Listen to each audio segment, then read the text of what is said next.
the Cannabis Business Coach. Hi, Mike Z here, author of the Cannabis Business Book, and you're listening to the Cannabis Business Coach podcast, where I chat with and coach the highest performing entrepreneurs in the cannabis industry. Hi, Mike Z is. Hi, Mike Z is. Hi, Mike Z is the Cannabis Business Coach. Hi, everyone. Hi, Twitch world. This is Mike Z, and this is the very first ever live streamed episode of the Cannabis Business Coach podcast. And I'm honored and delighted to have my good friend. I just made this up for you, Leo, the General of New Jersey of Cannabis Advocacy Army. Wow. This is General Leo Bridgewater of New Jersey. Oh, wow. I swear if I was white, I'd be red from blushing off of that one. Yeah, Leo, I'm so glad you're here today, man. And I'll give you the brief intro, and then I'll ask you to give yourself the proper intro so you could do it justice, because I don't want to mess it up. But Leo is a U.S. Army veteran turned cannabis activist who has just been getting things in order in New Jersey, and on top of that has done a bunch of stuff nationally and for advancing opportunities for POC communities and for advocating on behalf of veterans and people of color, and just really on behalf of doing the right thing and justice for the plant. And that's why Leo and I respect each other, get along so well.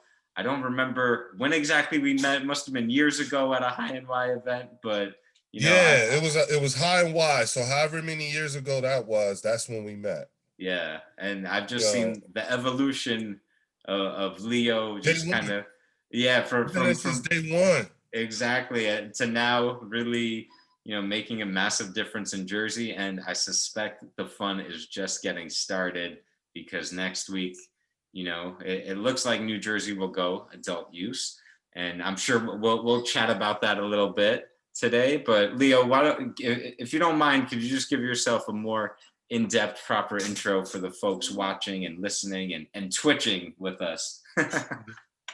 Thanks, Mike. Hi, everybody. My name is Leo Bridgewater. I am the Chief Innovation Officer for CWCBEducation and the National Director of Veterans Outreach with Minorities for Medical Marijuana. I sit on the advisory board for MPX New Jersey. We are one of the groups who got one of 12 licenses to dispense full vertical license in Atlantic City, New Jersey. I sit on the board for Veterans Ananda, which is a 22-acre hemp farm in upstate New Jersey, headed by our illustrious leader, Sarah Stenoff. And Minorities for Medical Marijuana CEO is Roz McCarthy, just by the way. And I also am on the advisory board for the CWCB Expo. And I am also affiliated with blackcannabis.com, black-cannabis.com. So we're a multimedia platform just like you, Mike. And, we have a podcast, and we also write all things in terms of Black African-American entrepreneurs in the cannabis space. Amazing. And I'm going to add to that, on top of all that, if in case the man wasn't busy enough, he's also a husband and a father and a devoted family. Yeah, that's man. Who I really am. All that other stuff was the representative. That's who I really am. So in my household, my 14-year-old thinks I'm corny. My 4-year-old talks to me like I'm small. And even though I'm the head of the household, my wife is the net. I love that. I love that. I was thinking about this conversation before we got on here, and I was just like, I have to mention, check this out. We got some people on Twitch checking us out. Solo Ray Solo, Canna Bear. Thank you guys. But Leo, I was excited to share something about you, which is, I remember vividly you mentoring the younger guys, like Jake, Nelson, and so many others, and giving them the game, not just when it comes to cannabis advocacy, but, in terms of, building a family, building a legacy, and kind of the bigger responsibilities that we have. I distinctly remember, some of those gems you were dropping. So I love it when I could get you to reveal some of those gems a little bit, not a little bit off topic. But let me ask you something though.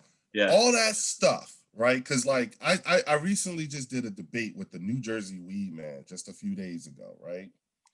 And I'm sitting there and I'm listening and I'm saying to myself, okay, all you have to do is take what he said. It's the same thing, just change the year, go back. You know what I'm saying? And then when I think about us and I think about those days, and I'm talking high and Y days, okay? And this is, and I think about all the things that we were saying back then. Are we not in the nightmare scenario right now? Is this not what we talked about back then?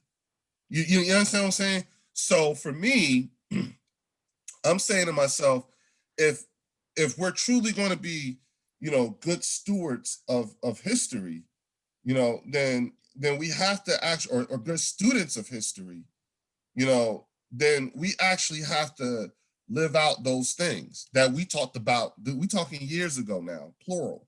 You understand what I'm saying? And so now, what do you think? What do you think I'm thinking right now? You know what I'm saying? What do you think I'm doing? What I'm doing right now? You see what I'm saying? I have to be able to.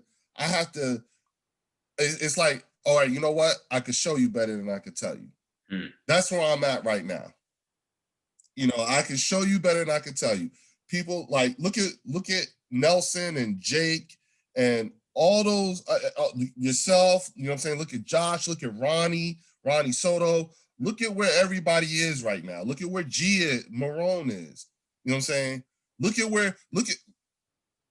hey, Vladimir and Ramon, Happy Monkey. Look at where they at right now. Yep. You know what I'm saying? Like, think about it for a second. A lot of those people from back then are very difficult to get to right now. And if you really wanted to, if there's any ill about this industry or anything, all you have to do is look up those names, Google search them, and YouTube search them. I am sure you're going to find some kind of video of us, me, you, all those people I just named talking about what's happening right now.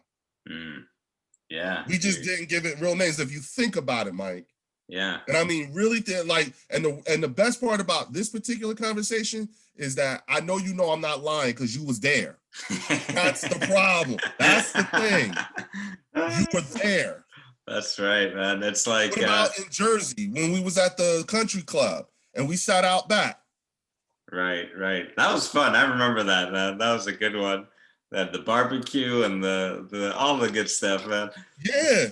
Leo, I'm considering myself lucky that I could even get a hold of you and you could return a phone call, because I'm not a New Jersey elected official ringing your phone. I can still get a hold of you. That means I'm in good shape still. No. What you got to realize is that, you know what I'm saying, at the end of the day, you know what I'm saying, you're a member of the tribe. You understand what I'm saying?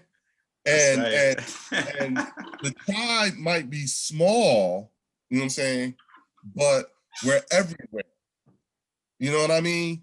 And this tribe has hierarchies. You know what I'm saying? This tribe has shamans. We got, you know what I'm saying, we got village elders. You see what I'm saying? We got warriors, you know what I'm saying? We got chieftains, all that, this tribe is even at the point where it's about to have a council. You understand what I'm saying? Oh, that's what's up. That's amazing. I love that. And, I joke that I'm the cosmic cannabis ambassador, which I'll be honest, I stole that from this incredible book that was given to me as a gift. It was like a 1970s hash, chronicle of this guy going all over the world, taking pictures and, doing lots of fun things, it looked like. And he called himself the Cosmic Cannabis Ambassador. And I said, "Ooh, I like that. I like that." But I'm here with the General of New Jersey, building the army. You can be a Cosmic Cannabis Ambassador. Yes, you know what I'm sir. saying? Like this chieftain has Cosmic Cannabis Ambassadors. You see what I'm saying? That's what the tribe, you understand what I'm saying? And when it comes to members of the tribe, you know what I'm saying, they get the primary, yes, I pick up, you know what I'm saying? Like, what's up, man? You know what I mean? Like, I don't, you know what I'm saying? I don't have to be dressed up. I'm talking to Mike, you know what I'm saying? It's Mike Z. That's you know what right. I'm saying? If you call me and tell me you got something going on, what? Okay, I'm there. What's up? I'm gonna make a joke and then I'm gonna say something real. And my joke is, anyone who sees me in profile, they know I'm a member of the tribe. And indisputable. They know. They know. and actually, no joke, no joke on something very real. It's incredible. I say my destiny was to be this part of this cannabis tribe, right? And to be part of that movement, because my family came to America on 420 when I was a baby as as religious refugees, from the Soviet Union. So for real, I think 420 is Freedom Day for me, man, and that's the super holiday for me.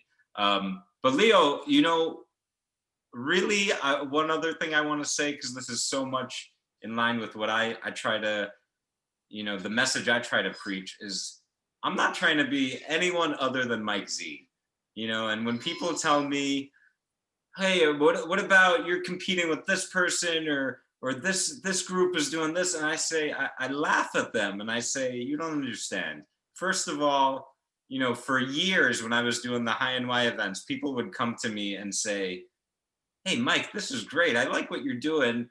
I want to do cannabis events. How do you do this? How do you do that? And, people were coming to me asking me, Mike, how do I compete with you? And in any other industry, I'm sure people would say, go pound sand or kick rocks or whatever.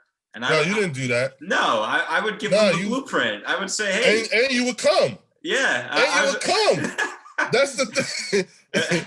And I would say, listen, if you think this is easy or that this is going to be like, easy money or whatever, like you're going to need the help. That's why I'm going to help you. And no one, the way I see it is like, no one is my competition. We're all on the same side of this thing, trying to create a future that's going to be much better and much more just and more healthy than the last 80, 100 years or whatever of prohibition. And to me, it's like, you can't compete with me. No one can compete with me, because you're not going to be able to be a better Mike Z than Mike Z. And the same way, like, I would never try to be Leo Bridgewater. It's impossible. I tell people all the time, look, run your race. You know what I'm saying? If you think like I am nobody to compete with right now. There's like in all honesty, you know what I'm saying? Competition is something that you want to you want there to be something to compete for, to compete on. You want at least a field. And that's where the activism part comes into play. You know what I'm saying? Because all we're really fighting for is the opportunity, the fair opportunity to get to compete. Like I tell people all the time, I'm 45 years old, Mike. And so I'm old enough to remember when I was a kid, my grandfather used to make me go get him cigarettes, buy him cigarettes. They would sell cigarettes to little kids, especially if the store owner knew whose kid you were. I grew up in that kind of a neighborhood where even the corner store owner knew everybody's parents, all the kids' parents. Yeah. So if I was going into that store and I asked for a pack of Benson and Hedges 100, the store owner knew that was from my grandfather. He knew the Newports was from my mom and the Pall Malls were from my aunt. You see what I'm saying? Mm-hmm. So, you know, like I get it, you know what I'm saying? And so that's what the industry is going to come down to. Individual brands. You understand what I'm saying? Because that's the thing I think people outside the culture don't really understand, that, you know, most of your cannabis consumers were loyal to a fault. Rarely do we step away from our regular dealer. A lot of us have had the same person for like the last 20 years. You used to not be able to say that, but now it's like, okay, when you say 20 years now, you know, you're talking like the 90s, right? There are people. Go ahead. Like New York City. New York City is the #1 cannabis consuming city in the world. Okay. And Mike, do you know what the difference between #1 and #2 is in terms of metric tons? It's almost like, I have no idea. What's the gap there? So New York City consumes about 71 metric tons of cannabis per year, right? Karachi, Pakistan is #2. Bro, they do about 40 metric tons. Okay, all right. So it's almost damn near double between the distance between 1 and 2. So if you figure, if New York City were to all of a sudden turn its legacy market inside out, you know how much money the city could make? The city would make so much money, you probably have enough money to become a city state. You know, that you'd be seeing this flag everywhere then if they. That's what I'm saying.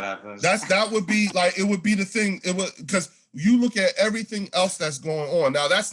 I don't think that's possible now, given the fact that, you know, we do have this we're in the midst of this pandemic. But it's just that people in New York City need to reevaluate. If you live in the United States of New York City, you need to reevaluate your relationship with New Jersey. Stuff I've been saying for years, right? Yo, Leo, that is so real. I used to be one of these New York City punks. I mean, I still am, but I used to be one of these punks that was like, Jersey, just straight up ignorance, really. And then, you know, of course, I met people like you and other folks from New Jersey over the years because of this cannabis thing. Shout out to Amanda. Hope you're feeling better. Yeah, you know. Amanda Hoffman? No. Amanda Reyes. And that's neither here nor there. That's okay. But oh yeah. Shout out to Amanda with CCA. Yes, sir. It's my girl. That's right. That's my girl. And yeah. I know what's up. Yeah. So New Jersey, it's like everything, you know, every New Yorker, every high-end wire, anyone in New York that could benefit from cannabis, which is pretty much almost all of them. They don't want you to know that, but I'll let them know. You got to be thanking New Jersey and every New Jersey voter right now, because if it weren't for New Jersey pushing this thing forward, New York would still be in the Stone Age, much like we were, with a terrible medical program. And, you know, I don't want to go down on that tangent. I said that a couple years ago. I said, you know, you're welcome, New York. You're welcome. Because we all know, ain't no way, like, here's the thing. Again, for the folks that live in the United States of New York City, your next door neighbor, New Jersey. Yeah, your next door neighbor, New Jersey, who happens to be the second wealthiest state in the country, okay? We're #2, okay? When we fall for adult use, okay, we literally, New Jersey goes straight to #2 in revenue behind California for cannabis. And that's because we have a population of 9 million people and we get 100 million visitors a year, okay? And a big reason for that is because we are sandwiched between the #4 media market in the country, which is Philly, and you guys. You know what I'm saying? You're the #1 cannabis consuming city in the world. Yep. So when we fall, what you think gonna happen? And here's something else that I don't hear a lot of people talk about or not be up on it. But right now, half the West Coast is on fire. Right. So we got a supply problem. The legacy market, yeah. All that smoky ass weed, because the air particulates, you got all those outdoor grows. Yeah, you can't fix that. No, you can't. Nah, you can't fix that. You know what I'm saying? So when that stuff starts to make its way over here, however it does, that's going to push a lot of people into the legitimate market, just because they're going to be they're going to be in need of quality. You understand what I'm saying? It's all going to be about quality cannabis at that point. And mind you, your state doesn't allow for flower. New York does not allow for flower. You know what I'm saying? And New Jersey, we have reciprocity. So, Leo, do the math, man. Come on. You know, it's fine. I'll tell you a funny story. I get a call. You know, I'm very fortunate. I'm very blessed to have two of my grandparents alive, and I talk to them almost. My grandmother's still here too. Oh, beautiful. So I talk to grandma almost every day. She's the cannabis business coach's coach, and okay, and she'll call me up. She'll call me up, and like as to be expected. When I first started doing this whole cannabis thing, she was very concerned and worried and confused and all that stuff, and has come around and become supportive, and even used some cannabis products for her arthritis and all this stuff with great benefit and great relief. And she'll call me up and she'll say, "What's wrong with the governor?" And I go, "What do you mean, Grandma?" And she goes, "Well, I hear on the radio that New Jersey is going to legalize everything, and doesn't he realize that people are just going to drive to New Jersey and spend the money there, and New York won't make any tax money?" And I go, "Oh, listen, do you realize, like, and this is what I try to tell people, like, that don't live in this region, because there's all these reasons why New Jersey, and I'm like, no, y'all don't get it. It's actually a normal, regular thing for people to go from Philly to New York every day. Right. You know what I'm saying? That's a regular thing. We do, like, people that live in New York actually travel all the way to DC every day. We got a regular train that literally is meant for New York to DC. Like it's called the Excella. You understand what I'm saying? Like, they do that. And listen, it don't be a few people. Them trains be packed. Those be commuters. People in this region actually negotiate their Amtrak season tickets, you know what I'm saying, as part of their job, you know what I'm saying, thing. Mm-hmm. That's a normal, everyday, regular thing. You know what I'm saying? I know, because I used to do it. And so it's not unusual. People like here, I live in Trenton, right? People here go to Pennsylvania to buy their tobacco products. But people in Pennsylvania come here to get their gas. People in New York come to New Jersey to go shopping. And people in New York whenever they come to New Jersey, they stock up on their tobacco products. So it's that kind of thing. I don't know how it goes for like which way things go for people who are close to Connecticut, to the border of Connecticut. But trust me when I tell you, it's a whole lot of that. Mm-hmm. You understand what I'm saying? Mm-hmm. So understand, you know what I'm saying, like how, and mind you, Jersey is poised to blow up. You want to know one of the other reasons why? The tax rate that they're proposing for adult use cannabis here in New Jersey, 6.25% taxes. And they're going to allow for municipalities to add an extra 2% up to a 2% excise tax. Okay. You know what I'm saying? To operate in their for dispensaries to operate, businesses period, to operate in their municipality. So no matter what, even what the state tax rate is going to be and what municipalities are going to add on, it still puts us way below, you know what I'm saying? Like, you got states that charge like 20, 30%. And we still coming in less than 10. If that's not going to be an industry booster, you understand what I'm saying?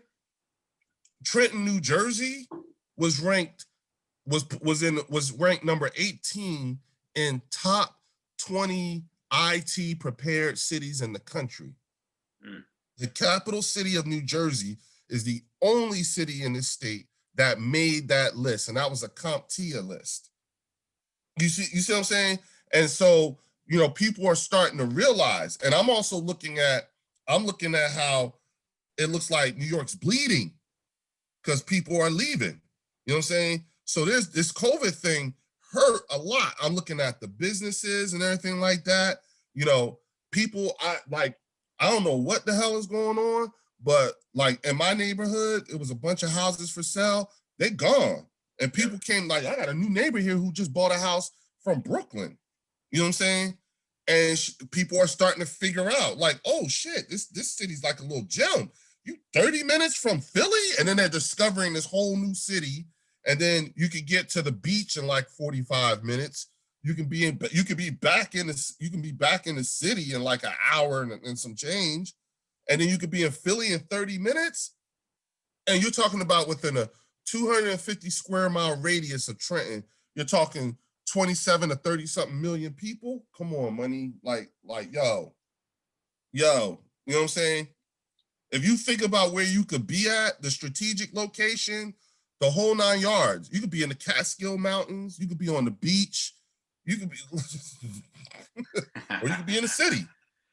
Oh, like, man. Come on, this revenue here, you know what I'm saying? These are all the little factors, and we haven't even talked about the ancillary part of things.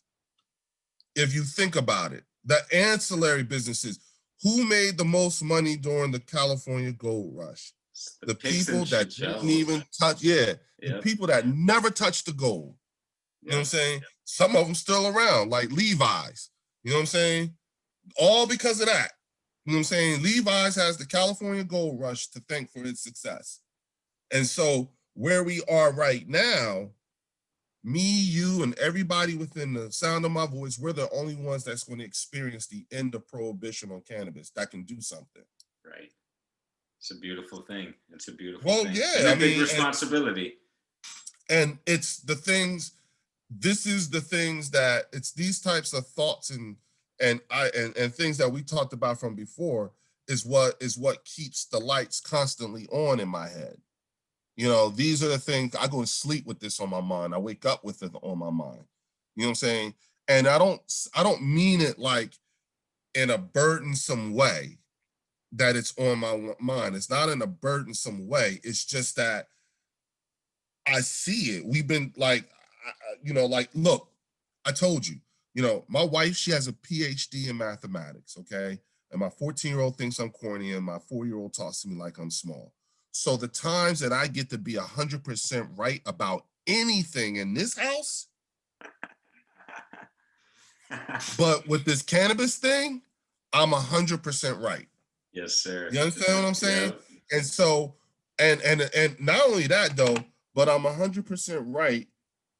And a lot of the important people don't even know that yet. They haven't figured it out yet. And so what do you do? Because if you look at all of the ills of this industry, everything that is wrong with this industry, all right, all roads lead back to education or lack thereof. Mm-hmm. You understand what I'm saying? That's at the end of the day, that's the problem. You know it firsthand from doing those events. Me too. Okay. Education, that's what people was really getting. I think what my frustration in particular, once I started doing the Canna Gather events, and me and Ronnie founded Canna Gather in New Jersey, and we was bringing in, you've seen it, we was bringing in a lot of people. Yeah. But where my frustration was coming, where I started to grow a bit frustrated was I realized that people were like the Canna Gather events, even the High and Y events, really became a social event for a lot of people. I didn't see a lot of people moving with the information that was handed to them. And the thing about it was that people were missing the value of that information, because every event, every High and Y event, every Canna Gather event, including the ones me and Ronnie did, all of them, they were giving you real-time, boots on the ground intel. Mm-hmm. You know what I'm saying? And what the Canna curious don't understand is that this business, this industry is very, very incestuous right now. Everybody knows each other. We all know each other. Yeah. You know what I'm saying? The degrees of separation is like less than 2. You see what I'm saying? Yes. Again, yes. and a lot of these people, you know what I'm saying? A lot of us are it's very difficult to get to us now. And that's because you know who that is, because there's those ones who came to those events and took that real-time boots on the ground intel and ran with it. You see what I'm saying? And so now that's where we are right now. You know, and mind you, this pandemic, it's a mess, bro. It's a mess. You know, Leo, I just want to say for the folks watching or listening, you can still get a hold of me. I try to make myself available, you know, because I think, at least for me, that's always been a part of, you know, my MO was, if I'm trying to help the community, if I'm trying to connect people, if I'm trying to facilitate education, then I have to make myself accessible. I have to be available, whether it's, you know, the total beginner who literally knows nothing about cannabis, has never tried it, and is just curious, which, by the way, I believe like that's the majority of folks, right? Or closer to that than the other side of, like, you know, long-term relationship with the plant, you know, passionate, you know, strongly pro-cannabis. Both sides need education all the same.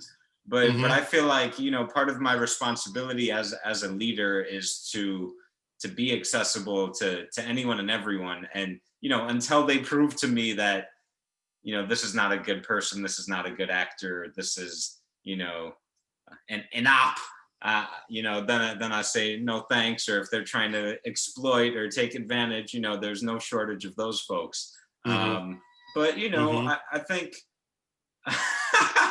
oh my goodness, someone on Twitch said, I heard Mike Z has a foot fetish. That's fake news.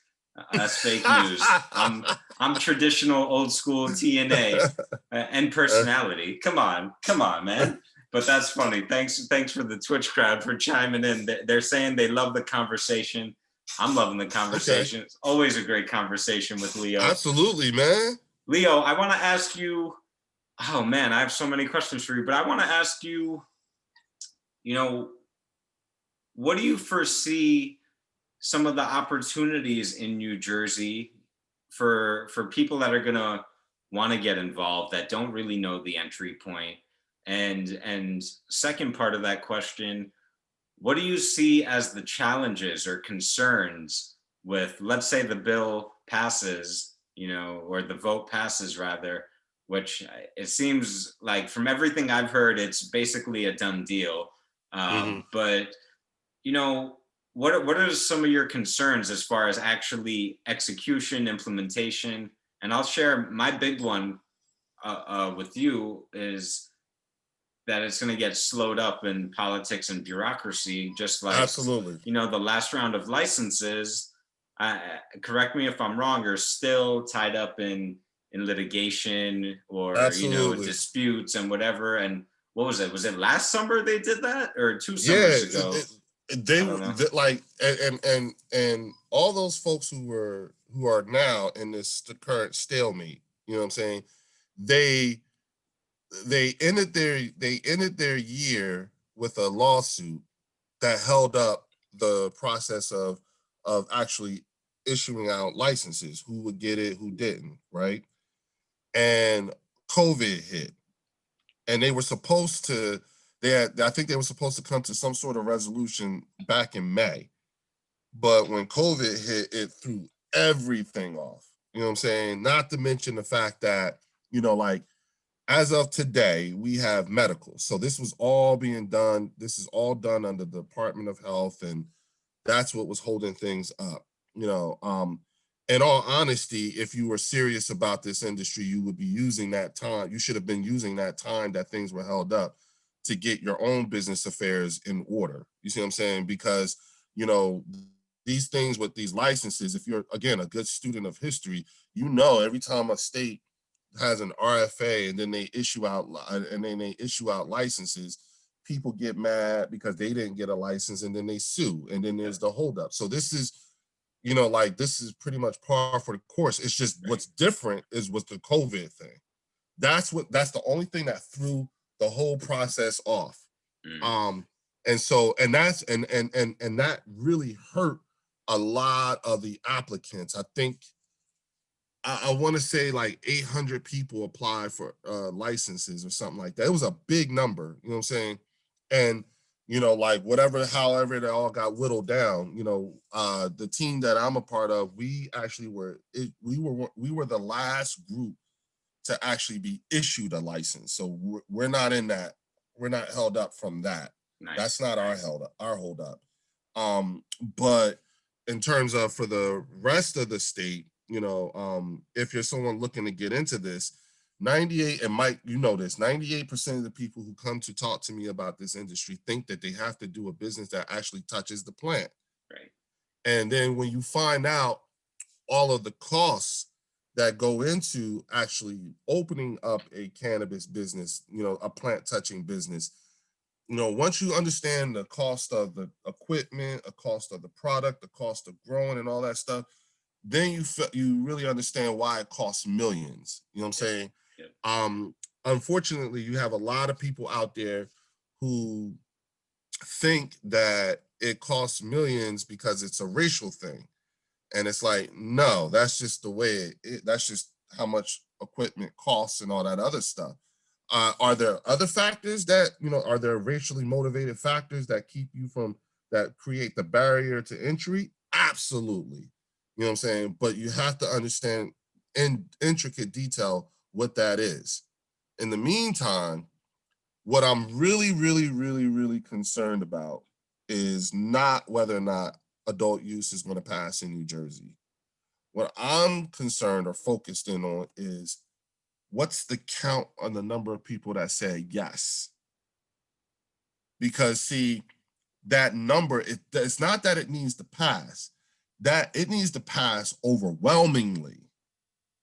And this is now this everything that I'm saying right now, this is the stuff that I learned just from being inside that state house and understanding how things move and what makes it move and all that other stuff. And so what that number will do is that number lets us know how much muscle we got. See, votes and all that stuff, and the more people who enroll in the New Jersey medical marijuana program and the more people who vote for adult use, those numbers, that's muscle. That's the currency that these politicians accept. You got to learn how to pay people in the currency that they accept. Oof. And votes is the currency. Hold on, Leo. Hold on. We got to let that one. I got to let that marinate. Let that one breathe a little. I love that lesson. That's a gem. One? That's a gem. You got to pay people in the currency that they accept. You know, for that's beautiful leadership insight right there. Whether you're in the cannabis business or any other business. Inspired by Bridge H2O, you can find it at Harmony Dispensaries. Is that it? That's it right there? Oh my goodness. So we got to tell that story real quick. Leo Bridgewater, that's why I say he's the general of New Jersey Cannabis Advocacy Army, because this man has a strain named after him, designed by him, in honor of his service and work and contributions to the community. And it's funny, actually on last week's episode, I had our mutual friend, the one and only Joe Bondi, on the show. That's my man. That's my brother right there. Mike Hiller, Lauren Ruddick, them my peoples. Yep. Zach Tyson, Fatima, yeah. So you know, we brought up the fact that, you know, I've shared with him that once upon a time I was having lunch with Joe, and he said something to me like, Mike, you know there's going to be a strain named after you one day. And I said, shut the fuck up, Joe. Come on, man. Like, because to me, that was, pun intended, a pipe dream. And I was like, yeah, you know, maybe one day, you know, like, but, but, you know, it was like this crazy thought that I never really shared with anyone, or you know, because I was embarrassed to even like suggest such a thing. And then to hear someone like Joe, who's, you know, years more of experience and wisdom than I have, to hear him say it unprompted, I was like, oh shit, yo, that could actually happen. And then one day I turn on Facebook or whatever, and I see your face, Leo, and I see your announcement that you were honored by Harmony Dispensary with a strain named after you. And I just said, oh shit, I know that guy. He did it. And it was like, oh shit, that means I can do it too. You know, like, because I could call Leo and say, Leo, help me out. How do I do that? You know, and so I love that. The point is, you know, that inspires the hell out of me. And I love the fact that that's part of the Leo Bridgewater legacy, that you got that straight. Hey, man, you know what? Amazing. Do you remember the movie Coming to America? Yeah, it's one of my favorite movies of all time. Okay, well, this is my Prince Akeem move. Oh, baby, when I say he got his own strain, the man got his own strain. That's amazing. We used to joke, when I was a kid, my older brother used to tell me the reason we came to America because our father loved the movie Coming to America so much. And when I was a kid, I thought that was for real. I didn't realize until I got older. I was like, oh, that's a joke. Does your brother know that? Does he know that you thought that? Does he know that now? Yeah. Yeah, man. That's I love that movie. I still haven't tried the Leo Bridgewater strain though. That's a bummer. I'm gonna have to make my way to New Jersey and get that. Hey, yeah, man. Or next time I'm in the city, you know what I'm saying? I'm gonna give you a call, man. We gotta link up. You know what I'm saying? Yes, sir. Leo, you know, I would love to burn some with you. Oh man, yeah, it's been that would be an honor for me. It's been way too long. Let me ask you this. Yeah. What advice do you have specifically for Black, Indigenous, people of color, and also separately from that, and for veterans that might want to get more involved in the cannabis advocacy community, the cannabis industry, and wealth creation opportunity? What do you say for those folks? Well, first of all, what's your mission? Figure out what your end game is first. What do you hope to get out of this? You understand what I'm saying? Not too many. I find too many people stumbling into this. They just know they want to get in, but they don't really know how they want to get in. Nah. First things first, you need to have clear-cut, you know, goals as to what your end game is. You know, and then, you know, because if you can figure out what your end game is, that helps people like us help you figure out where you fit on this board. Right. You understand what I'm saying? Because that's how you have to look at it. You know, we're fighting, like in the cannabis industry, particularly for me, I'm fighting a war on two different fronts. You see what I'm saying? Because there's the political side and activism. All of that is the same thing. Okay. They all run one and the same. Mm. And then there's the business side. You see what I'm saying? And the business side a lot of times gets skewed with this. People, you know, and that's what's happened. That's why you have the Wild Wild West. Like, our industry is so brand new, we don't even have an industry standard unit of measurement yet. And that, to give you an idea, just just how infancy this is. I mean, you know, like, if cannabis was to go legal tomorrow, throughout the country and everything like that. Do you know how many jobs that is? Because you have to understand, every problem by making this, everything that would have to be done in terms of by making this legal, that's a job. That's somebody's job. That's a job created. And I'm just talking on the federal. You got to talk about interstate commerce. You have to talk about global import export. You see what I'm saying? You have the patent office is about to get slammed. Okay, I mean, yeah, damn. yep. You know what I'm saying? You know, I own a bunch of, like, I'll put this out there, right? I own a bunch of digital real estate. I own 420 Cafe, all that stuff, right? Mike, yesterday I got an offer for 60 grand for one of my URLs. Nice. That's what's up. You see what I'm saying? Like, what? You know what I'm saying? And here's the thing. Of course, you know, you do all the necessary stuff or what have you, the check and all this other stuff. And sure enough, yeah, you know what I'm saying? Like, I've gotten money for other URLs before, but you know, like it's not a, you know, like at this point for me, it's not a new thing for that to happen, but it's just, it goes to show there are so many things about this industry that's not even plant touching that we ain't even talked about. And that's a whole lot of money. Look, ancillary plant touching businesses in Colorado, I think last year, brought in about $1 billion in revenue. Okay. That's what happened in Colorado. Ancillary businesses for the cannabis industry, 1.5. So the businesses that didn't even touch the plant made more money than the businesses that did. Okay, sorry. What's that telling you? You see what I'm saying? Like that's the thing, you know, and I'm sorry, y'all, my phone ring. And that's the thing that people need to understand. There's so many things that have not been talked about or even addressed. And I can speak to this, and you know, more so than you can. It's in this aspect is where I hold Black leadership within the African American community to task.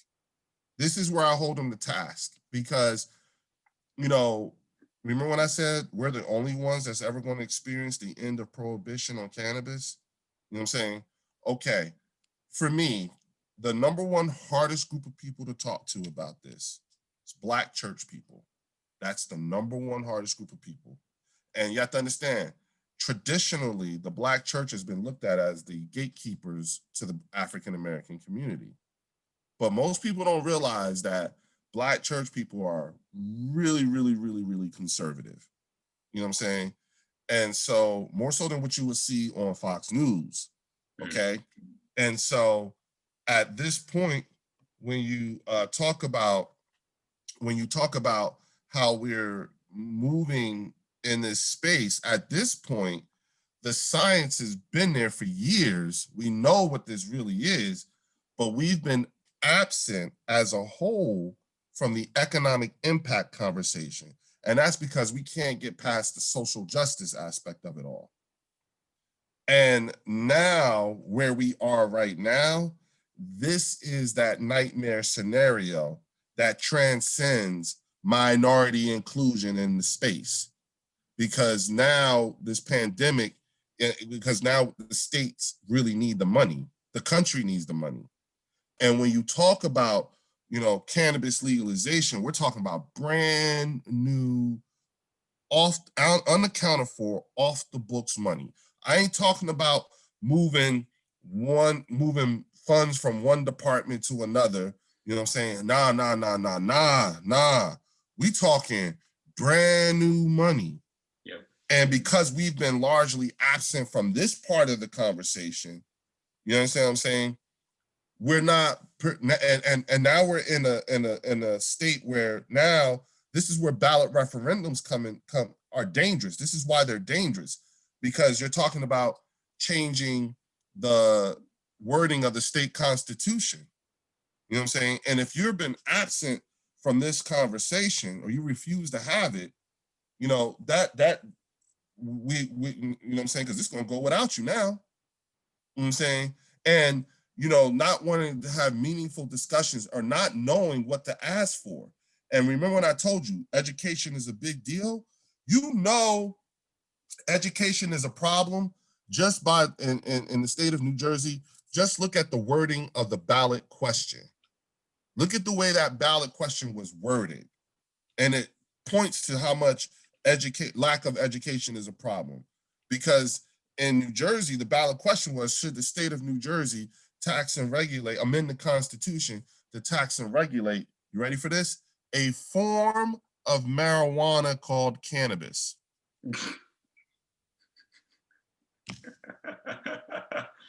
A form of marijuana called cannabis. I love that. Oh man. This is where I like this is where, you know, it becomes embarrassing. You know what I'm saying? And the worst part about it is that they don't even know to be embarrassed. Right. That's the right.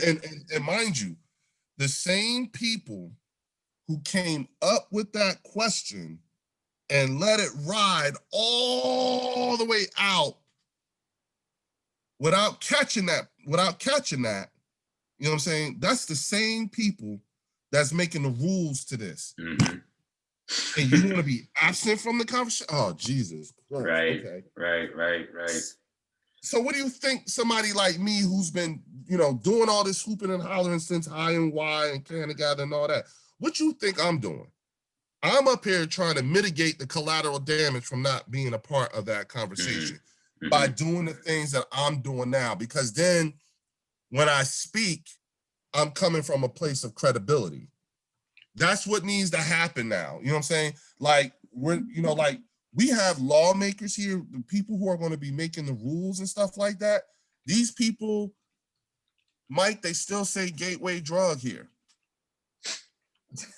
And then they don't mean exit drug. They're not talking about helping people get off more dangerous substances, but man. They still call it dope. You know what I'm saying? They still, and I'm like, oh my God, like, listen to Joe Biden. Whenever you talk about cannabis legalization, what's the first thing that fly out his mouth? Rehab. So they still think us addicts. Yep. That's how they see us. That's how, I mean, like, even when they say cannabis, right? You know where people are based on the words that they use, right? And when you start talking about cannabis and everything, and then somebody be like, yeah, because I think all drugs. Okay, wait a minute, hold up. We're not talking about drugs. We are not talking about drugs. Yeah, we're talking about plants. We're talking about cannabis. Yeah, we're talking about cannabis. And I even told somebody, I was like, listen, y'all not catching this, okay? The cannabis is the only undefeated champion of the Schedule I drugs. Because of all the drugs that are Schedule I, cannabis is undefeated in killing people. It's never killed nobody. Right. Ever. Right. Never in the history of the... It saved a lot of lives, though. Well, but you know what I'm saying? Nah, because according to the Schedule I drug list, you know what I'm saying, it has to have zero medicinal value. Yep. Okay?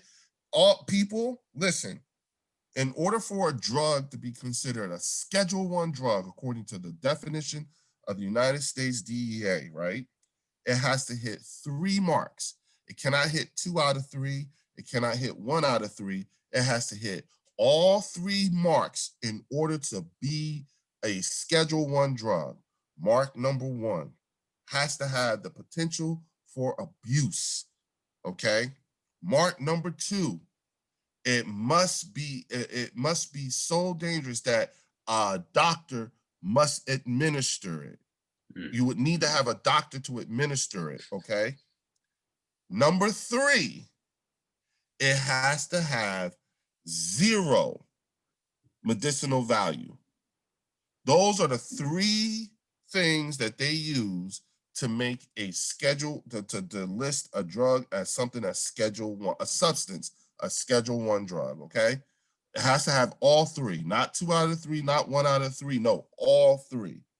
So if cannabis is a Schedule 1 drug and it has 0 medicinal value, why in the hell do you have all these states with medical marijuana programs? Right. And beyond that, why does the US government for decades now have the patent on the patent? Yeah. 6350507. You all been making money off of this and just didn't know it.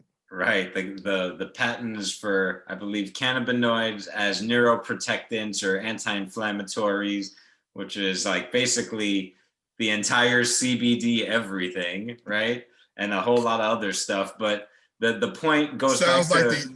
sounds like something the NFL needs right about now. Right. Sounds like, exactly what you said, Leo, is for the folks who are on the sidelines, not engaging in these conversations, not playing a part in the political activism side of things, you're letting the folks who have a really bad track record of getting these things right make the decisions, and they have a pretty good track record of getting things wrong. So yeah, and here's the thing, you don't know the tragedy of it all is, what's scary to me is that now that these lawmakers, have to address this because the people will have spoken. What scares me is who's advising these people.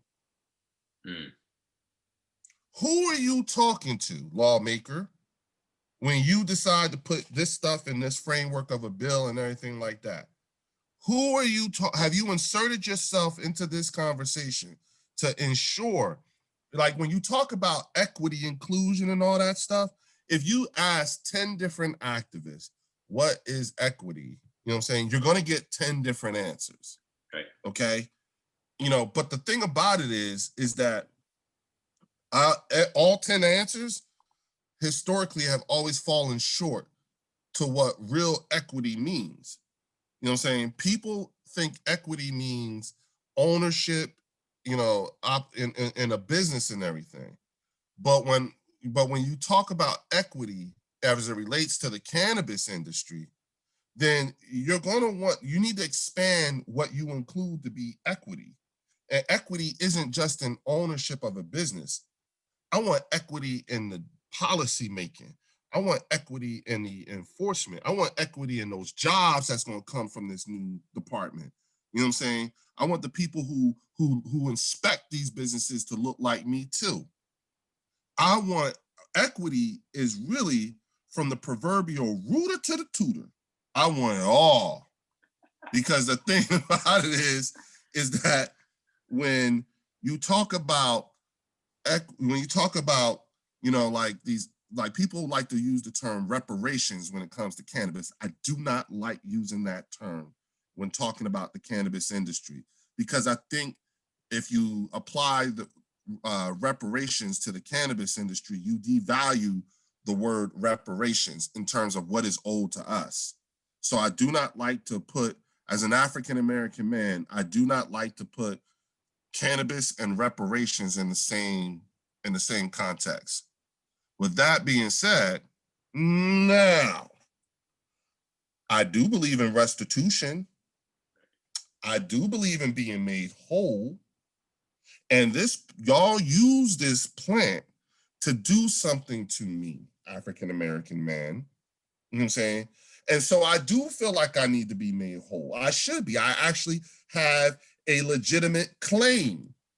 You know what I'm saying? African-American people in the cannabis space actually have a little bit a legitimate claim in terms of restitution. Yep. You see what I'm saying? Now, once we start talking that talk, then it's a whole different story. And I'm not saying this in terms of I want this for African-American people and fuck everybody else. No. That's not what I'm saying. I'm only speaking to at what I can as a member of this community, absent from anybody else's not a member of this community's opinion. You understand what I'm saying? Because that's one of the other things that when you talk about building this out and everything like that, that's also a problem. You got a whole lot of white folks who feel free to speak for Black people. And it's like, are you kidding me? And then you got a lot of Black people who are not of this culture, who are not of this business, who do not have a background, and they are speaking for Black people in this business, and they don't get it. They don't have that background. So again, you know what I'm saying? When you look at your lawmakers, you have to ask yourself, you know what I'm saying? Who's, you know what I'm saying? Put it like this, Mike, let's say you meet a politician. You live in New York, so you know. So let's do this. Let's say you meet a politician in New Jersey, right? And you know you're gonna meet State Senator, I don't know, Shirley Turner, something like that, right? Never met her before or anything like that, and you ask her, and she says, "Oh yes, I'm very, very interested in the cannabis industry. I've been following it a lot." And you say to her, "Oh yeah, so do you know Leo Bridgewater?" And if she if she says, "No, I haven't," what are you thinking? You don't know shit. Exactly.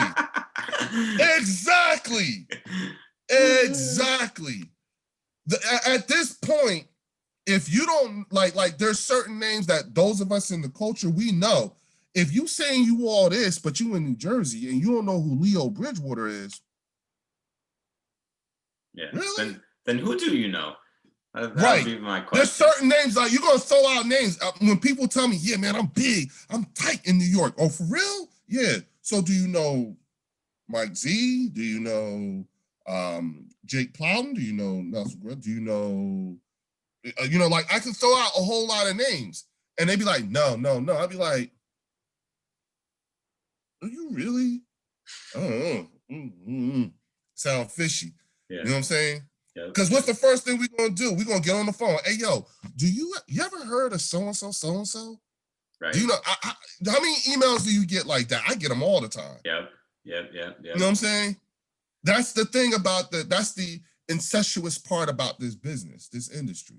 Yeah. So those looking to get in, I also would say, look at organizations too, because one of the things that we're starting to see, this is the end of October, right? And there are a number of organizations who have sprung out of nowhere and planted their flag and said, "We're the so-and-so of the such and such in New Jersey." You getting that now? Yeah. You know what I'm saying? Like there's the New Jersey Cannabis Trade Association. You know what I'm saying? And here's the thing.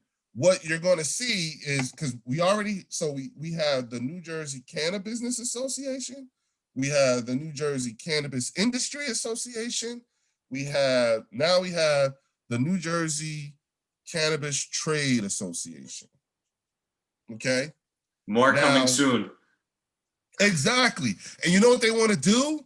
They want to make themselves, and this is what all of them do. This is what they want to do. They want to make themselves part of the process to be in this industry in New Jersey. Sure. So that you're going to feel like you have to be a part of their organizations. That's what they're doing. That's what they're setting things up. You see what I'm saying? Yeah. And then they line themselves up with people, you know what I'm saying, who look like you, that say, okay, these people are good. You see what I'm saying? And it's like, wait a minute. Right now, as of today, Mike, there are only 12 dispensaries. Okay? Now, in comparison, the state of California, they've issued out like almost 8,000 licenses in cannabis and hemp of some kind throughout the entire state of New Jersey. All right? So they got like 8,000 and something going on right now, right? And we got 12. Yeah. Come on. You know what I'm saying? Nobody, this state is so wide open. nobody can claim to be any goddamn thing. Right. Look at what they did to look at when you look at these organizations, just look under the hood. Look under the hood. Look at who's on their boards. Look at who's their executive directors. You know what I'm saying? If these people don't strike you as somebody from the culture, I'm not saying don't do business with them. Just know. That's all. Just know. Because a lot of these organizations, you know what I'm saying, are what you would call allies. Understand the difference between an ally and a friend. You know what I'm saying? An ally and a friend ain't always the same thing. You know what I'm saying? It's and think of it like this. It's like when that one time the Justice League and the Legion of Doom teamed up together to fight some bigger guy. That's when that happened, they became allies. Right. You understand what I'm saying? You know, friends is when they would be friends if the Justice League was like, all right, so now we all friends, y'all come on over for dinner. Hell no. That's the friends. You see what I'm saying? Yeah. So you got to know how to tell the difference between who's who. Okay, Absolutely. that's you know, like that's the you know, look up the organization I'm a part of, Minorities for Medical Marijuana. You know what I like? You know why I like what I like about them? What? There is no aspect, particularly when it comes to the hemp industry, right? There is no aspect in this entire industry that all you have to do is put in a question, who does such and such? And you'll find someone who's Black that's their business to do. Or they know how to get it done. Every aspect. And I'm talking like CBD crude, I'm talking about farmlands, I'm talking about farmers, I'm talking about lawyers, I'm talking about accountants, I'm talking about insurance. I'm talking, they have like their membership community is very, very, very active. You know who else got it going on like that? Women Grow. You know what I'm saying? Mm-hmm. Women Grow got it on. And then you also got MCBA. You know what I'm saying? This is the Minority Cannabis Business Association. You know what I'm saying? If you look at, you know what I'm saying, and if you look at NCIA, National Cannabis Industry Association, these are all organizations that have people who are of this thing. You know, sorry about that. That was hold on. Let me. This is my old teacher. Hi, Miss Morrison. Hello, how are you? I'm good, Miss Morrison. I just want to tell you that right now I'm on the air. I'm in an interview. So I'll have LJ give you a call back as soon as I get out of this, okay? Okay, I'll let him know. Okay, take care. All right, bye-bye. Soon, okay? All right, say hi, Mike. Say hi, everybody. Hello. See, we're live here. We don't. I'm sorry, man. We keep it going. It's all good. Yeah, well, that's one of those phone calls that's like my mom's best friend. You ever grow up with people? Any of your mom's girlfriends ever spank you? Leo, I can't tell that story on the air. No, I'm just kidding. Yeah. I'm just kidding. Yeah, that's one of the ones that, you know what I'm saying, that you know, you listen, you do what she tell, you know, she's more my aunt than she is my mom's girlfriend. Leo, I want to respond to some of the things you said. You're dropping lots of gems, and I love when smart people agree with me and say things that I like to say. So I want to just recap some of what I heard and respond to some of what you said. First, real quick on the restitution piece, what I like to say there, which, is perhaps oversimplifying, but, for me, it's very obvious. The truth is very obvious and clear that, like you said, cannabis and this plant has been used as an excuse to demonize and harm people of color, especially Black men, especially young Black and brown men. And that was, Absolutely. and beyond that, it wasn't just done here and there. It was intentionally institutionalized. And so what I believe the logical solution and the way to have restitution is to intentionally institutionalize investment in young men of color, in communities of color, in Black and brown men, and make that a core part of every legalization program. And to me, it's like mind blowing that that's not step one, as opposed to, you know, we'll get to the equity piece after we figure out all the other stuff. So that's the language that I try to feed people is, you know, how hard is it to, it doesn't have to be that complicated, right? Let's institutionalize investment into these people, into these communities. And yes, of course, we could argue what does that look like and who directs that and blah, blah, blah. But, you know, if there was the true will to do it, it would have been done already, right? But to your point, people got to fight for it. Yeah, you know, like I liken it to when I argue with folks about reparations, right? Because you have so many people who are like, why should I have to pay reparations? I wasn't here. I didn't put, nobody in my family put you in slavery or anything like that. And it's a very frustrating argument, but one that's very necessary, right? So the thing is that, okay, let's take that same attitude. You're right. You wasn't here when that happened, but your ass was here to give me back restitution. So let's talk about that. You know what I'm saying? It needs to be like, the thing about it is that it has to be, like you said, a very deliberate thing. It has to be deliberate. It has to be, you know, like, and what I'm starting to notice working with, you know, some of my clients and whatnot is that states are starting to get more deliberate in their wording now when they start doing these RFAs. You know what I'm saying? They're going to start being more deliberate. I'm starting to notice a trend, and it's more like more of a formalization of the industry in a way where formal education is going to be a requirement now in some form or another. You know what I'm saying? Especially when you're talking about equity programs and stuff like that. That's where I'm starting to see that formalization that is. You see what I'm saying? Which again, you know what I'm saying, education. You know, it's lack thereof is a big reason why a lot of social equity programs don't work. You understand what I'm saying? You know, it's also lack of education is why some of these social equity programs don't work, because they, you know, you have predatory lending language that's now making it, that's now messing it up for a lot of people. You see what I'm saying? Look at what happened out in LA. You know what I'm saying? Perfect example.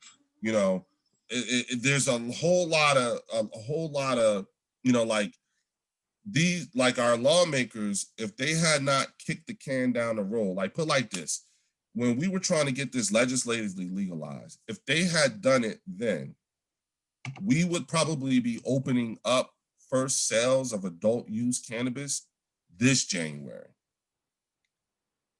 You see what I'm saying? Yeah. That's how, like, and we're talking like 2 years ago. That's when we failed. Like, if we'd have did things then, timeline wise, you see what I'm saying? That's how much time it would have took before we started seeing the first sales. You know what I'm saying? Or I'm sorry, not first sales. Yeah, the first sales, and probably a year later after legislative legalizing, we would have had more licenses, more RFAs. And I think that's what's going to happen right after the election. You know what I'm saying? I think that until they can get everything ironed out, everything is going to be done through the Department of Health as far as the medical marijuana program. You're going to start seeing a succession of RFAs going out, because we can't, you know, we don't have the supply. We cannot supply.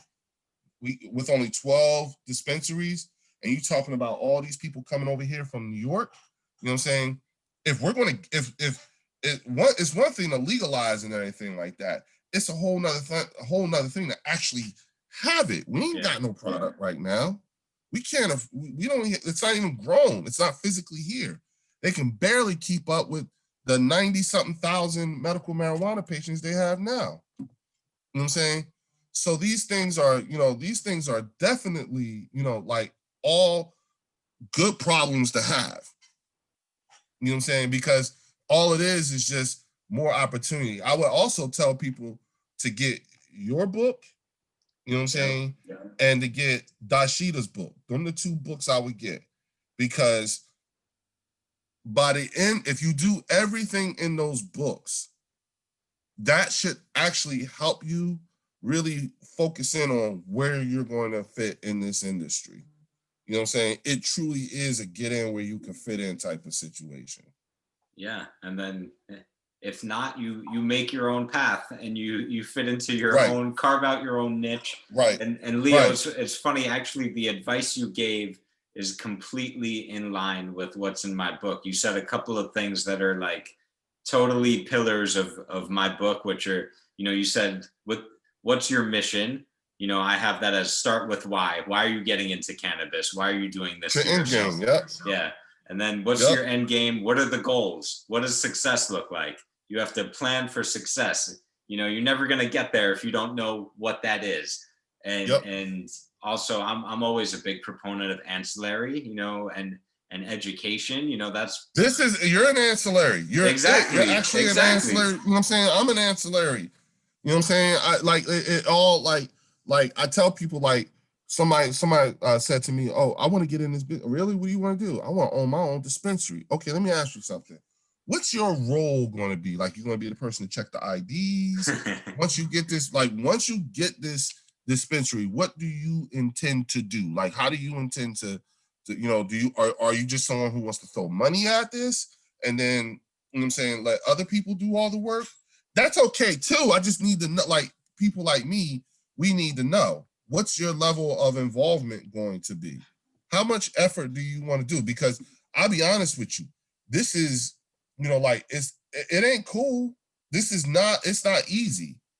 Especially when you're talking about plant touching, you're going to feel raped by the state just by the way that they go through all of your financials and your background and all that stuff, taxes and stuff. And mind you, we don't have 280E. That's a killer for us. Yep. See, I liken it to, Mike, remember the first time you got your first official paycheck and found out about FICA and Social Security and all that? That's right. That's what this is. You know what I'm saying? It's like, well, you do realize, like, when you start seeing money, it ain't what you think it's going to be. Right. And it doesn't come nearly as quickly as you imagine it when you get into this industry, right?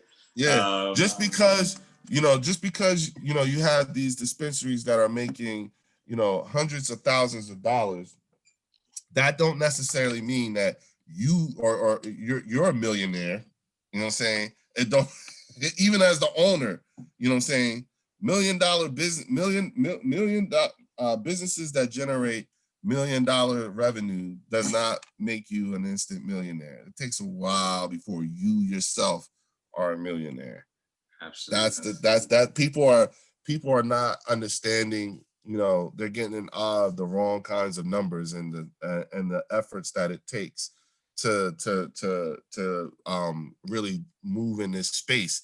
This is dog years. Look, if you look at all the old pictures, and they're old pictures for us is like 4 years ago, right? All this was not here, Mike, right? All this was not here when we first got started. You know what I'm saying? Now, I'm shocked to learn that you're 45. I would have guessed you were younger than that, man. Nah, man, I'm 45. You know what I'm saying? Yeah, man. That's amazing. Yeah, I'll be 46 in February. You're making another point that I make in the book, the Cannabis Business Book, which was the #1 bestseller on Amazon yesterday in the green business category. I was super excited about that. Thank you. But the point is, one of the biggest mistakes, if not the biggest, that I've seen people make getting into this industry or attempting to, is that they don't do nearly enough homework and research to actually know what they're getting themselves into. You know, like in back in the day, pre-COVID, when I just was getting started about 6 years ago, you know, I made it a point to travel the country, to go to all the conferences, to actually Yep. see what was what and who was who, Yep. and investing in my own cannabis education before I Yep. attempted to make even a penny in this industry. You know, Well, that's where all that came out in that book. That's where all that. That's how you were able to fill up the pages in that book. Exactly. If you think about it, like, look, bro, we got a lot of miles on our feet, a whole lot of miles. It's just the warm up. We're just stretching because now it's coming here. Right. I told I was just telling my son the other day, right? We were talking and you know, he was like, I said something to him about, business and everything like that. And I said, like, yeah, this is crazy, just to get to work. And he was like, well, Dad, I thought you was already working. I looked down, I said, what? And I was like, wait a minute. I was like, son, let me explain something to you. All this stuff that I've been doing for these years, all this activism stuff and everything. He was like, yeah. I was like, that's just so we could get started. We ain't got started yet. And he looked, he said, what? I said, son, listen, we fighting to get the laws changed and all that stuff. Because when we got PTSD, a lot of people thought that was it and the whole 9 yards. And it was like, nah, son, nah. I was like, that was just to get started. We need an element. We need elements. We got to build this. This is a years long endeavor. And that's when he and I said, yeah, I said, that's when it was a way for me to open up the door to talk about macro and microeconomics and stuff like that, particularly as it relates to the cannabis and hemp industry. Yep. So I was just, I was like, nah, I said, son, nah, we ain't even got started yet. You know what I'm saying? The tribe we haven't even got to work yet. We haven't done nothing. Yeah. We're just preparing, laying the groundwork. Yeah, we just here. Leo, I want to shift gears. I want to get a little coaching session going with you.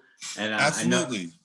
I'm just going to ask you, and my goal is I hope I can give you one insight, one breakthrough, or help you become an even higher version of yourself.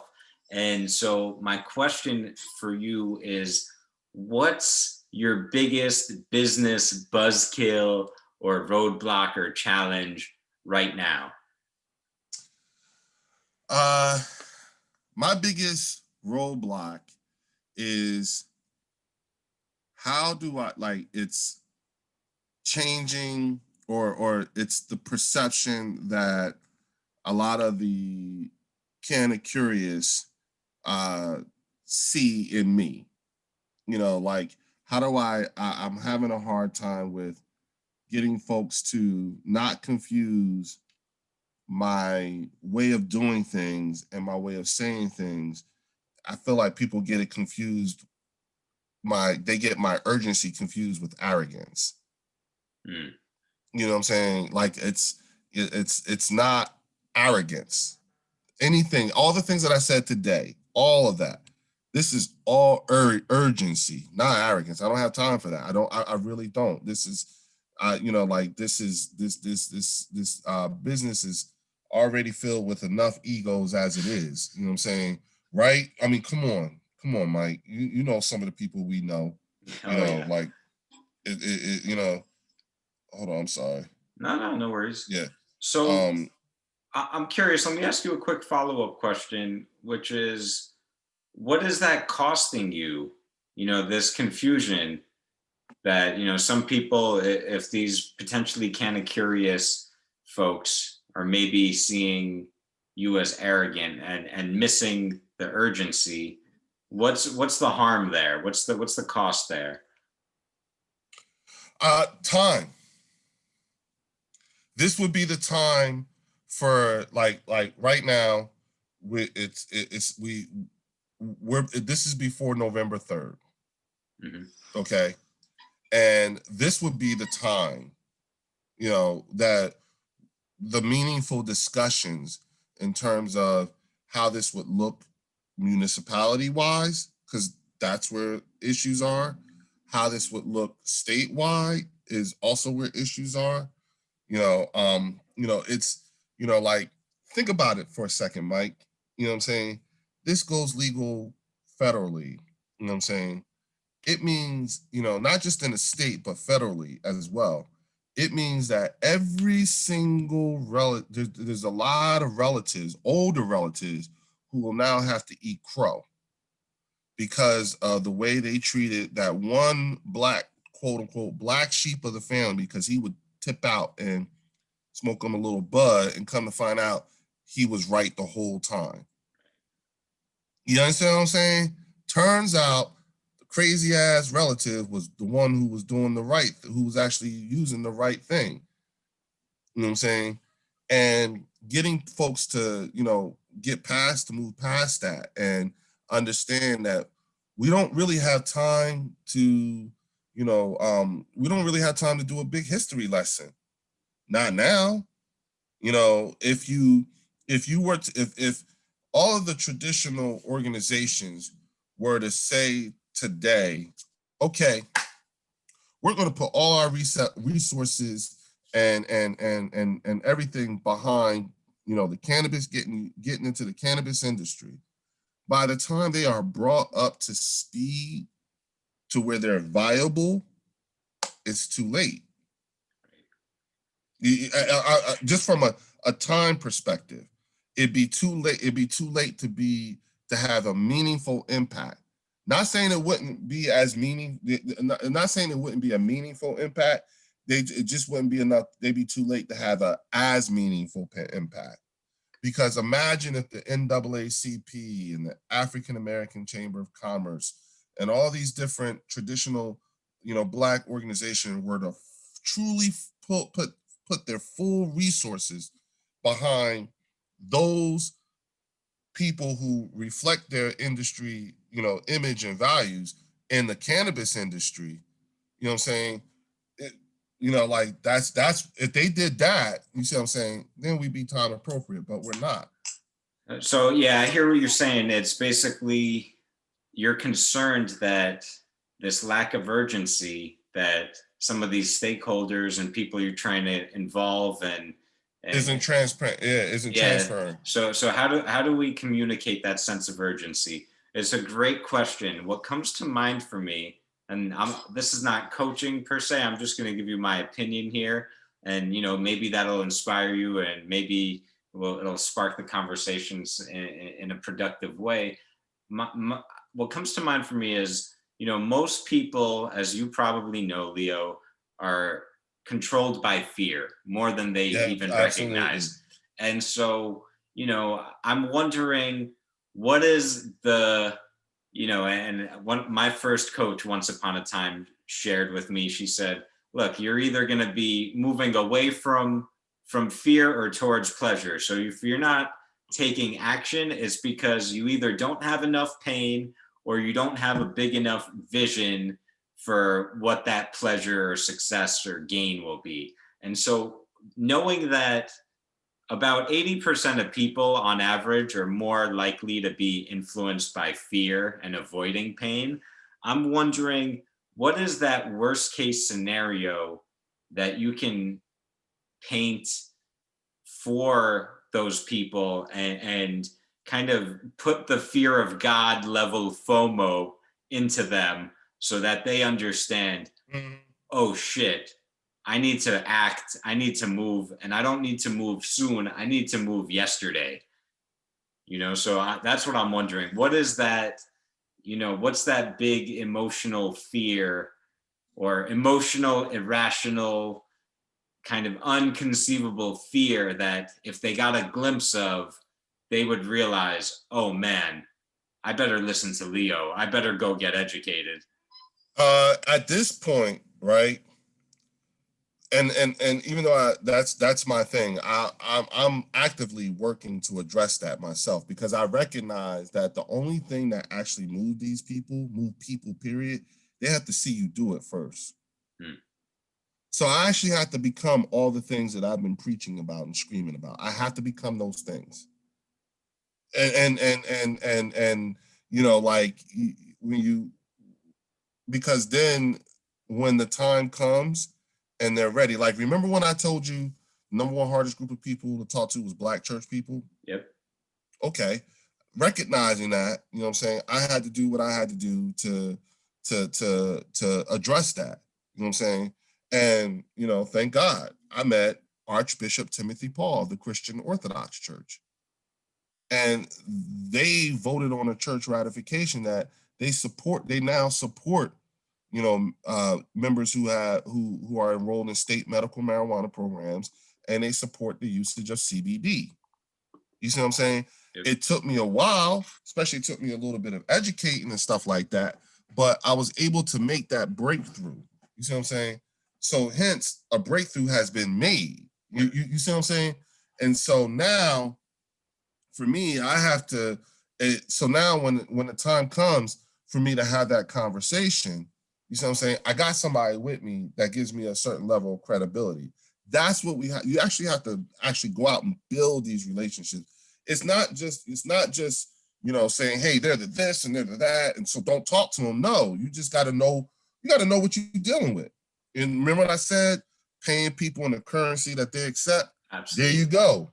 Yeah. You know what I'm saying? And I want to add to that, you know, kind of a variation of that I think is useful in trying to influence or educate or negotiate is using people's standards and using kind of their values and what they hold sacred, and painting the picture or offering the argument in those terms. So for example, when you mentioned the church people, you know, if I were having that conversation, I would imagine, you know, trying to get them to see it as like, well, you know, doesn't this come from God? Who put the endocannabinoid receptors in mammals? Wasn't that God? Doesn't he? Well, you know? You got to know, but you have to understand though. You know what I'm saying? Like when you do that, because you know you have to understand, especially with church folks, when you start doing that, they look at it as if you're, you know, like you're as right as you may be. You know what I'm saying? That's like you trying to one up them. I hear you, and of course you have to come correct and, you know, approach it and you gotta like for me, I have to be like, yo, that's not what this is, money. Like, no, I'm not trying to do that. You know what I'm saying? I'm really trying to educate you. I'm really trying to tell you. You know what I'm saying? But again, I'm dealing with people. I mean, look, we had one guy who voted no against PTSD, and he's a veteran. Yeah, you see what I'm saying? Wow. That's how oxymoronic these politics are here. I mean, that's, you know, like I said this before, we have two types of people in government and all levels of government. You have Jetsons and you have Flintstones. Okay. Yes. Now, those designators transcend gender, religion, race, and more importantly, they transcend age, because there's some young ass Flintstones out there. Okay. And there's some old Jetsons. Right. And I'm also finding out that there's a lot of Jetsons who are pretending to be Flintstones because it's much more profitable for them to be a Flintstone than it is for them to be a Jetson. They're going to make money. They're going to make more money by being a Flintstone than they are by being a Jetson, even though they know better. You see what I'm saying? Oh, yeah. So, and you know who they are based on the words that they use. You know what I'm saying? So that, like I said, if you hear someone saying, you know, gateway drug and everything like that, you already know. You know what I'm saying? It's sort of kind of like people who still call, somebody who still calls Black people colored. Like, ooh, what year are you? We ain't talked that way in years. What the like that? And so, you know, I'm always of the opinion, you know, like these things and it's within these aspects of these things that all of us need to be aware of in terms of how we approach this industry when we get in, because you're going to get yourself mad. And the thing is, the other thing too is that, you know, look up Leo. You know what? Look up Leo Bridgewater. You know what I'm saying? Google me. Okay. I probably bumped my head for a lot of y'all already. I can save a lot. Between me, Mike, you know what I'm saying? A lot of Dashida, a lot of us, we can help you. We can save you from a whole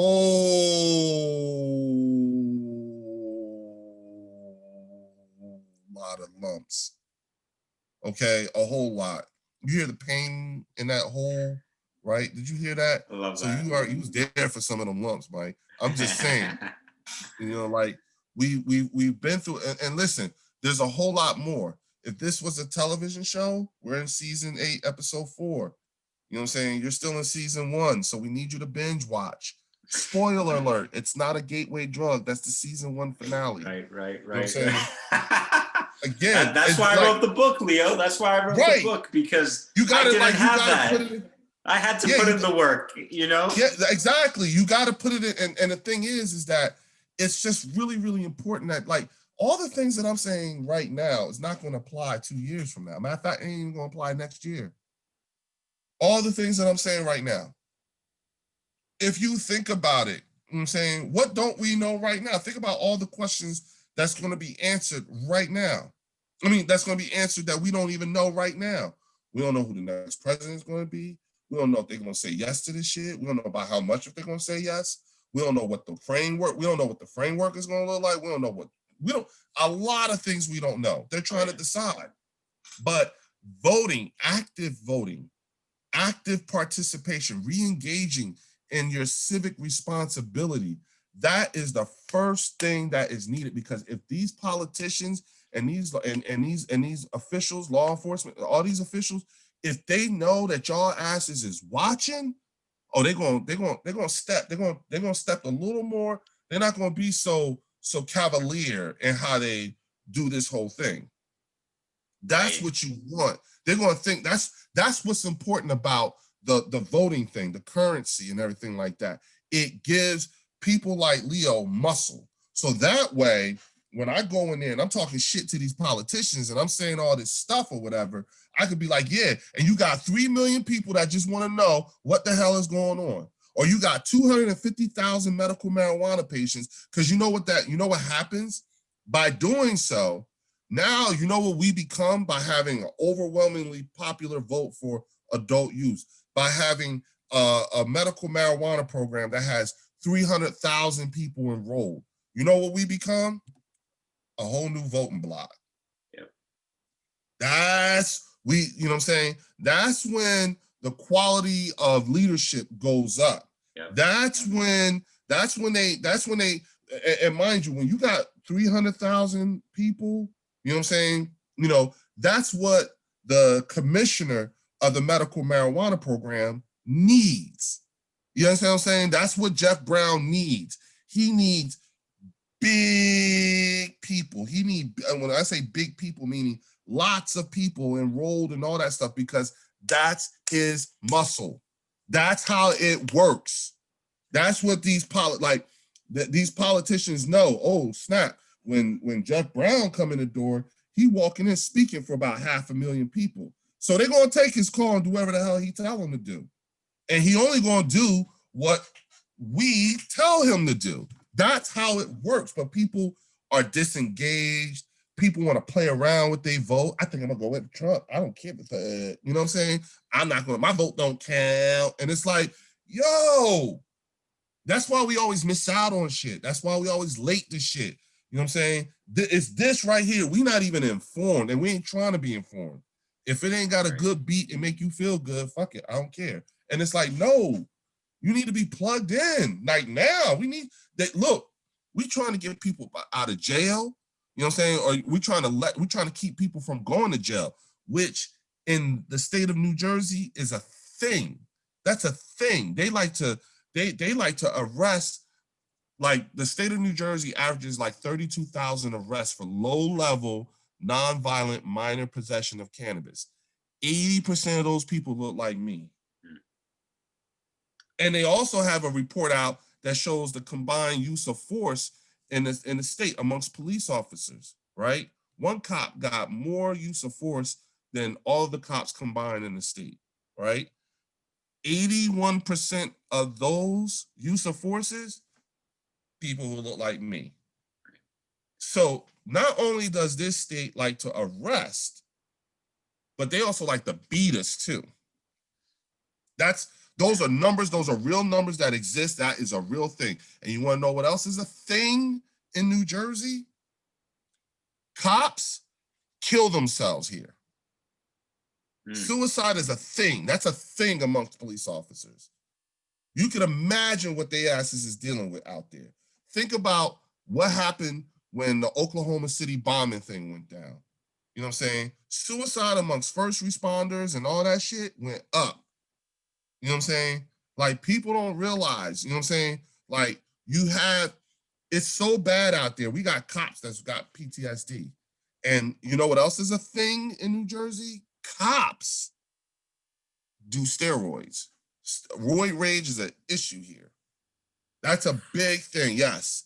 You know what I'm saying? All that. Look, I was filling in duties. I was about to shut it all down. That's right.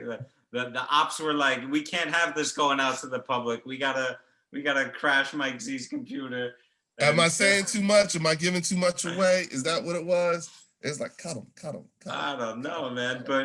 But I think I don't know where I lost you, but you know what I was hearing from you, if I were to sum it up and distill it a bit, is, look, you're either going to be proactive or you're going to be reactive. And if you're going to wait to be reactive, you know, that's just not going to end well. Like, look at where we've been, right?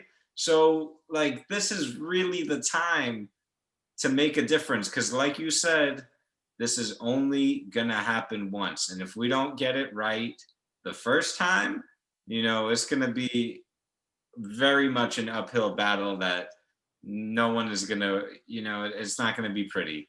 So. All right, so if you're in the business, right, what's today's date? What do you mean by that? Like, what's today's date? If you're in the business, what's today's date? I don't know. February 17, 2022. And why is that? Because you should be doing paperwork that has executables of February 17, 2022. If you're serious about this business. Oh, you got me feeling self-conscious now, Leo. You know, like, no, I'm just saying, like, right? Me and you just got finished thinking about all the things that we ain't gonna know come November, you know, after November, what we don't know now that we will know after November 3rd, who knows, the 12th, whenever we'll find out. Think about all the things that jump off when it becomes official. Think about in Jersey, think about all the things that jump off. You know what I'm saying? If, at least from a business perspective. You should be forming your you should have formed your LLC by now. You should know who your lawyers are. You should have your accountants. You should have your application writer. You should have your board made up. You should know where your location is going to be. You should know what your municipality thinks. You should know, you should know all that stuff. You know what I'm saying? Yep. And matter of fact, not only should you know it, there should be paperwork that has it stated. You need to have a SOP, or how you would actually run the business. All that needs to be like now. You need to know that. And if you don't, I'm feeling that urgency, Leo. Well, you already know it. So, but if you don't, you know what I'm saying? Like, I'm not, you know, like, again, this is because I think I'm that. No, that's not what this is. It's just that if you're somebody who still needs convincing that you need to be doing this, no, I'm not the guy to talk to. Right. That was a couple of train stops ago.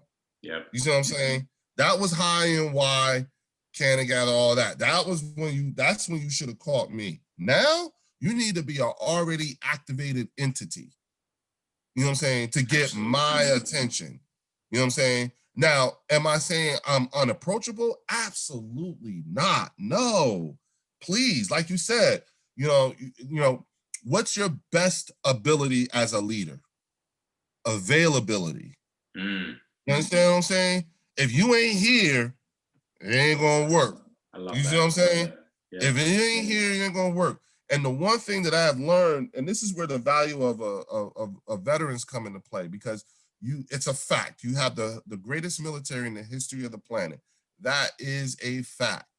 What's also a fact is because of that, the reason why is because every member in the United States military has lived in an environment and under a set of conditions that fostered success. Now, the thing is that we only know success one way: together. We've always done it together. And if New Jersey were to actually make its potential, reach that potential, and I suggested this, the first thing that you want to do, remember when I said restitution in the form of the whole equity rooted to the tutor? If the state was smart, the state would absorb all of its activists in getting this program off the ground, because they already know everything. They already know who's who, what's what, all that. They know it all. Matter of fact, some of the activists would be the reason why a lot of fucked up companies wouldn't come to New Jersey. You got who? Mike Z? Oh, hell no. We ain't coming here. No. Because he going to light our asses up. He already know the bullshit we be on. Ain't going to work there. Next stop. You see what I'm saying? It go like, come on, Mike. You know that, right? Yeah. You know that. You know what I'm saying? Portland hit a home run when they hired Dashida Dawson. Oh, yes. That was a huge win for the whole industry. Yes, big time. You know what I'm saying? Boston hit a fucking home run with Shalene Title. Yep. Okay. Oakland hit a home run with Chaney Turner. You see what I'm saying? Like, that's what you want. You want that because they know everybody. Yep. They know exactly what to do. They know exactly how to fix it. You want this shit to be fixed up real quick? Hire all the damn activists. They'll weed out all that bullshit real quick. Yep. Real quick. And Jersey got plenty of them. Yep. Absolutely. I had the honor and pleasure of speaking with one of the brightest stars in New Jersey activism right now. Leo, thank you so much for joining me on the show today. And thank you for everything that you do, man. I appreciate it. I know this work, the activism, largely it goes unappreciated. Bro, I'm about as soon as I get off here, I gotta jump on another Zoom because amongst other things, I also sit on the board for minority and equity business development with the National Hemp Association. Nice. So I'm on the committee for that. Committee. So I got to go to this committee meeting, you know what I'm saying, in a couple minutes, you know what I'm saying, just to start talking about putting together a program that will help people in the hemp industry get their hemp licenses. And mind you, all I've been doing is talking about weed. I ain't say shit about hemp. And that's the long money. That's the $1 trillion industry. Yeah. And people really sleeping on that. Like, are you serious? That industrial hemp? Are you kidding? I ain't even talking about CBD. We're gonna let them sleep for now, though, Leo. We take care of that for them. They can keep pressing snooze. We'll do what we need to do, though. Yeah. I'll tell it all though. Go to M4MM, Minorities for Medical Marijuana United.org. You can find me on Facebook, all the social media. All my social media, LinkedIn too, is Leo Bridgewater. And then you also can go to CWCBExpoinsiders.org. Sign up for our virtual expo November 17th through the 18th. And when you register, use the code LEO100, LEO100, and that'll get you a free ticket. Bing! See? I come bearing gifts, baby. That's right. That's how I do. Get exposed. Right. Learn about the science, technology, engineering, art, and math of the cannabis industry. I love that. There you go. Boom. I love you, bro. I love you too, Leo. Keep shining, man. Thank you so very much. And I can't wait to see you soon, man. Call me anytime you need me, man. I got you, homie. For real. Yes, sir. I love it. Love you, bro. Take care, man. Hi, Mike Z is. Hi, Mike Z is. Hi, Mike Z is. The Cannabis Business Coach. Hi, Mike Z is. Hi, Mike Z is. Hi, Mike Z is. The Cannabis Business Coach.